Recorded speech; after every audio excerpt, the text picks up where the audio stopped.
Hey guys, welcome back to another video. Today we're going to do this small porch cap. It's a 5x8 and I'm going to show you the best method on how to get a really crisp, clean looking slab. So make sure you stay to the end of the video, guys. I think I do the best porch cap out there and I'll share my secrets. If I'm wrong, comment below. Let me know how you do it. So these were all forms I just used on the last job, so they're pretty dirty. So you'd see me every once in a while scraping off the boogers because you don't want anything getting in between that and the block or that and the next form. Going to be doing a 3-inch overhang for cultured stone. So if you weren't doing stone, you could just stop at this step with a single 2x4. But I'm going to screw an additional 2x4 on the outside to build it out. That way the porch cap still overhangs the stone. So I'm just tap conning into the block using a 3 1/4 by 1/4 inch tap con. I just put them every 2 to 3 feet. There's not that much horizontal pressure on the slab. It's only 4 inches and it's overkill. If you were doing something bigger like a 8 or 12 inch edge, I would probably put them at least every 2 feet. There's two different ways to do this. You can either pitch these forms so that when your outer form is pitched, and you'll see here in a little bit what I'm talking about, so the edge of your concrete is all consistent, or you can set these 2x4s level and then just pitch the top of your concrete. This results in a wedge though that I'm not a big fan of, but it does make the cultured stone install a little bit harder because now the underside of the porch cap lip will be an angle and you'll have to cut the stone. These outside 2x12s were really dirty. I used them on the last job upside down. That's why there's a bevel on them, and that's why the tops in this case are dirty. But I didn't want to go and buy forms for such a small porch cap. On a project like this, if you're experienced, you can get away with a lot. If you're watching this and trying to tackle this as a homeowner, I would recommend buying all new lumber. Having a really smooth straight board will really help you, so you don't have to do some more advanced techniques. I did very minimal pitch. This is about an 1/8 inch per foot because there's a huge covered roof over it. And something this small, I'm confident I can get perfect. That way there's no puddles, but on a bigger slab outside, I definitely recommend 1/4 inch per foot. Double checking the top of the form to make sure I have the proper pitch, and then chalking a line along the house where the top of the form meets the house. That way, right in front of the door, well, everywhere should be perfectly flat, but we really want to make sure that is, because the J channel on the siding will go there, and you will see it, especially on horizontal siding. I didn't have any grace with me, so I just used this Visqueen to protect that rim board there. The siders can do Tyvek or flashing tape up over that to protect that board from rotting out. When it's something like this, a brand new Marvin door is probably about $1,000. I like to cover it just so I don't have to be careful. On a bigger project where you can't really cover the entire house, we just come back the next day with power washers, but it's nice to save yourself if you can. I like to cut the bottom. You don't want anything in your way. That way you can see easily, even if that means it splashes a little bit and you have to clean up the bottoms. This is form oil. There's a ton of different companies that make it. I think this is Spec Form. It's basically vegetable oil. It has a lemon scent, but if you're in a pinch, you also can use diesel. I've used that a lot and it works honestly just as good, but it's a little more smelly, and then everything gets covered in diesel. So the mud showed up. Today's mix is a 4,000 PSI mixture with full air because it's outside. The residential microfiber, so not big industrial, but this stuff is the way to go. And I put it in everything with the exception of exposed aggregate. Poured it a little stiff. Again, a tiny pour. So if I can handle it, I like to pour it more stiff. And it's still kind of winter. It was about 50 that day, but I would have been there all night if I would have poured it a 6 or a 7, and I didn't want to get any mid-range water reducer because they were already hitting me so much for a small load charge. This one load of concrete was over $600 because of the winter and all the chemicals I had to put in it. This is my new DeWalt concrete vibrator. They didn't send it to me or anything. I just bought it with my own money, but it's I think it's going to be a great addition to the toolbox.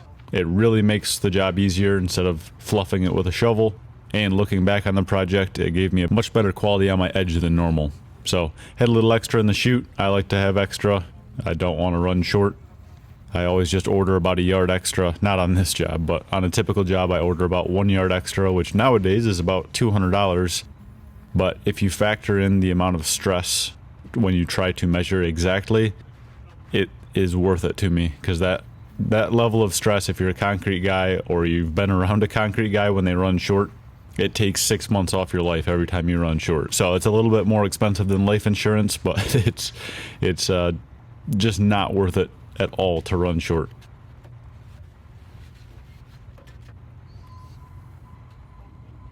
Alright, so I started hand floating up against the house and against the edge forms. Want to make sure that this is really spot on up at the house, and it's sped up so you can't really see how hard this was to screed.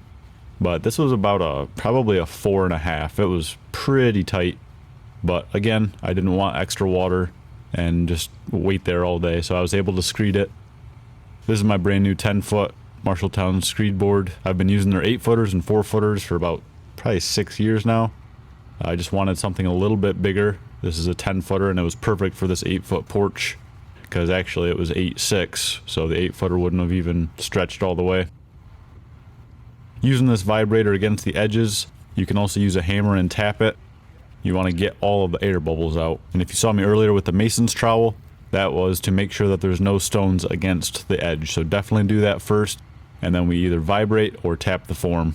Hindsight, I should have still tapped the form. I had a couple air bubbles, but that's okay. You really want to take your time when you're hand floating these edges. You don't want the edges to curl down. If you look on a lot of slabs, the middle is straight, and then the guys just got lazy on the edges and dipped right down.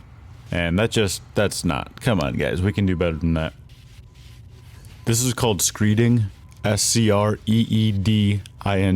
Not screeting. I've heard a lot of guys say all sorts of stuff.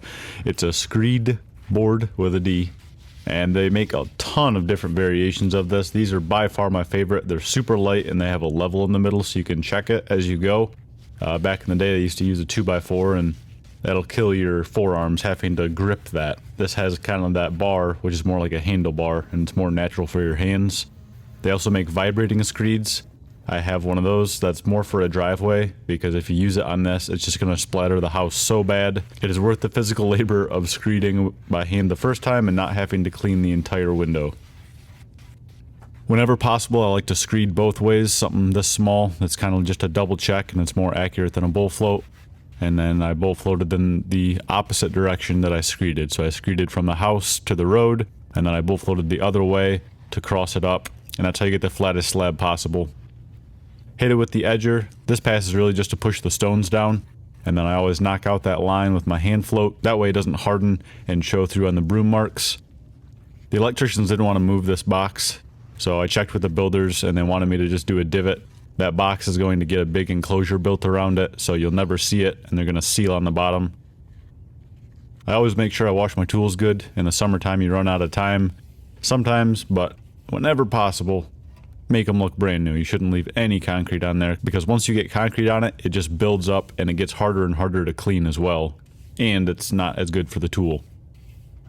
So thankfully the sun came out. I let it sit for probably about 45 minutes. Then I was able to re-edge, and I just like to swipe it with my mag. That's magnesium float. It doesn't close off the surface. That way the bleed water can continue to evaporate and you don't trap any water in that surface. It's also very rigid, so it's how you can get it very flat. If you saw earlier, there was 2 spots kind of in the middle of the slab. If I had to guess, I would say those were small pieces of ice that were inside the truck that I didn't catch. And the heat from the concrete was actually melting them, so that's why there was just a little extra water there. You'll see later I fill them in and it's no big deal, but that doesn't happen in the summer. So I start with my touching up all my edges, then I like to do a push and pull. It seems to give me the cleanest broom marks.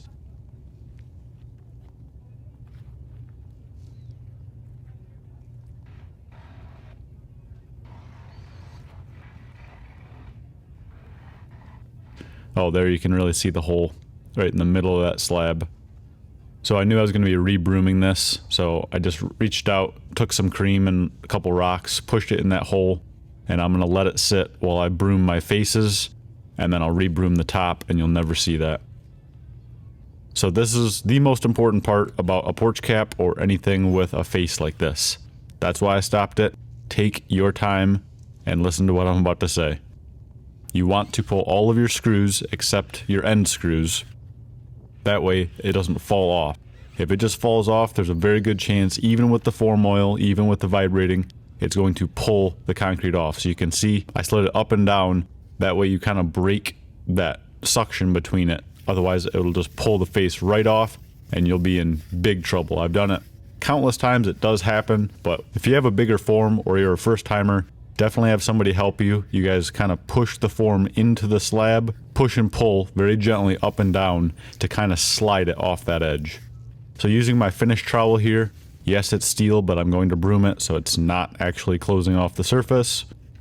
And it was still pretty wet. I didn't have any sagging when I pulled the form off, but I figured I had plenty of time and it would make the broom marks look better, so I'll just trowel all the way around and then re-broom everything at the very end.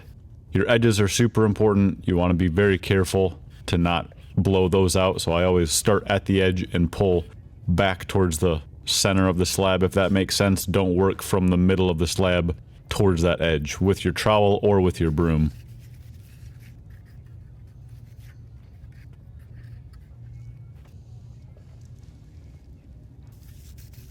You want to be really careful not to reuse screws. I must have had one in my pouch right here that I accidentally used without paying attention, and it wasn't a huge deal on this project, but if you have a very complex project, the last thing you want is a form stuck like that, because you can really get into a mess if you're having to yank forms off. So my rule is, if it's something any more complex than this, always, always, always use brand new screws. Do not risk it. It is not worth the pennies you're saving by saving the screw. So I broom over the edge here. There's a little bit of cream that the edger leaves. This just kind of rounds it out and makes it look a little better. And then I'll hit that edge horizontally. This is a part that most guys really just close their eyes. Just try and make it look straight. It's really not that hard. I just pick a point. You can see I'm about 5 inches above the slab. I just keep my eye on that, and that's how I kind of eyeball straight. There's no point in getting the top looking perfect with broom marks and having a 45-degree angle on the side of your broom. We pour all sorts of concrete, guys. We have big driveways coming up. We have some barn floors, a bunch of stamped decorative work. It's going to be a very busy summer. Even with the rising concrete prices, people have still been calling every single day.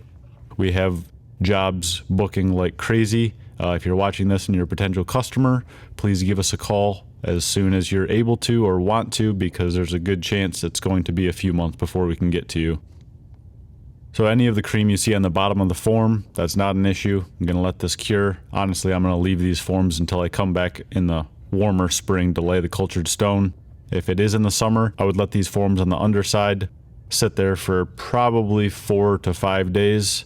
The longer, actually, the better, because that's supporting the edge of the concrete. So if you wait till it has full strength, that's the best way to go. Just pull them straight down, and you can kind of use your hand or a little rock and smooth that bottom edge out. I'll show you guys in the spring, but for now, this looks awesome. The builders wanted it poured, that way they can set their columns on and get rolling with siding. So hopefully this was helpful. If you guys have any questions, just comment below. I'll do my best to respond. And if you're a fellow concrete guy, say hello in the comments. There's not many of us left, or at least it feels that way. And we will see you on the next pour. Thanks, guys.